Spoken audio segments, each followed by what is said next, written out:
So next we have a 180 from Dan Bartlett, who's CEO of Hill & Knowlton Strategies and was previously the chief communicator for President George Bush, and who will be on the election panel this evening. So. Thanks, appreciate it.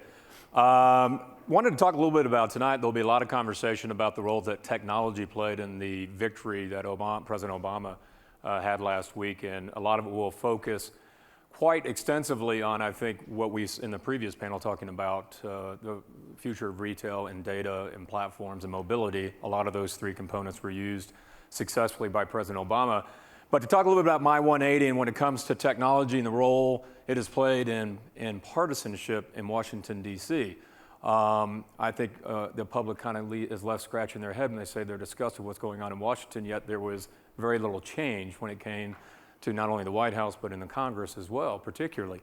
And my 180 particularly came from having gone up successfully with a politician, and everybody entering into the White House thinks they're going to be the leader that changes the dynamic, that's going to change the tone in Washington.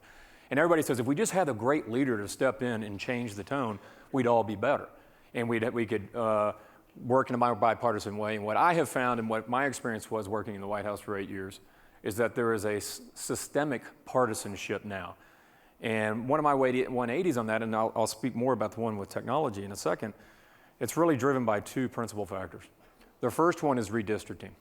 And what we have done over the last 20 years through the gerrymandering of congressional districts to where we now have, on both sides of the aisle, what I call 80-20 districts, meaning on the Republican side, the seats are 80% Republican, 20% Democrat. And on the other side, we have 80% Democratic seats with only 20% Republican. And there's very few toss-up congressional seats that are actually 50-50, 55-45, where the middle really matters. So every day when a member of Congress is waking up, they're more worried about their left flank if they're a Democrat or a right flank if they're a Republican. There's no incentive for there to be compromise in the middle. And so when you have that dynamic, when there's fewer and fewer, and 20 years ago you had about 50 or 60 swing districts. We no longer have that now. What was counterintuitive for me is the second one, and that is you would think that technology and access to information would help the environment in Washington by exposing people to more information. When Ronald Reagan ran for re-election in 1984, nearly 70 million Americans got their news from ABC, CBS, and NBC. In 2000, that number had dropped to about 35 million. And now that number sits at about 20 million. So when that number is coming down, there's been obviously this explosion of information being found elsewhere. And the conclusion you would draw is to say, if people are being exposed to more opinion, more information, that would lead to a more thoughtful dialogue and hopefully consensus on the big issues of the day. But what I have found, and what the people in the practice have found, is that technology has turned out to be an accelerant to the partisanship, because if you think about it, maybe in your own viewing habit, your own habits, in mine, is that if you're politically inclined now, you go to blog posts or to websites that reinforce your views first. And then you get your talking points, and then you go and have the debate with friends maybe on the other side of the aisle or whoever come from a different political persuasion.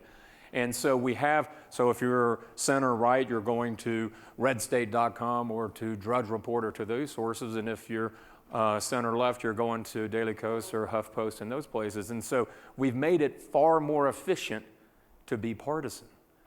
And that is something that, technology is not to blame, but it's a factor in the sense that it's definitely playing a role in making it easier for people to reinforce their own political views, not question them. Thank you very much. Thanks, Dan. There is a minor contradiction to that. I know that on Twitter, everybody was being directed to Fox News when your friend Karl Rove was suddenly trying to do wish fulfillment, and they were walking down the hallways trying to find out. There used to be people like us who would keep him behind a closed door, and lock him up. But now he's all on his own, and he just says or does whatever he wants. Twitter led a lot of liberals over to Fox News for at least 15 minutes there on election night. Anyway, but that's great. Thanks so much, and see you tonight.